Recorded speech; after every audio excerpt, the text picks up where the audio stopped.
Ito po yung sinasabi kong the joyful entrepreneur. No? Naniniwala kasi ako na ang pagiging negosyante o board member man kayo, you could be happy while you're running your responsibilities. Tama po ba? Alam niyo ang stress, nagsisimula po yan sa anxiety. Tama?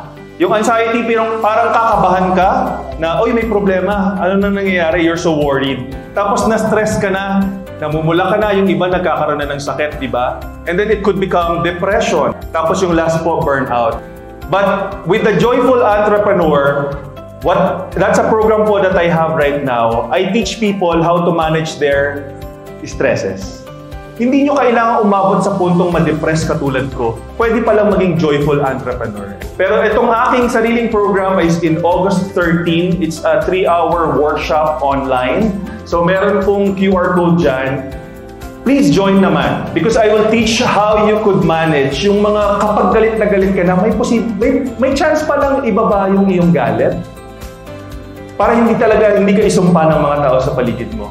At the good news is, when you are in your best disposition, you get to make the best decision. Kailangan po pala natin yan. So kung sa tingin ninyong walang nakakaintindi sa inyo bilang kayo ay board member or mga leaders, join me. Pag-usapan natin kung paano yung mga secrets kung paano tayo gagaang ang buhay bilang isang board member or leader.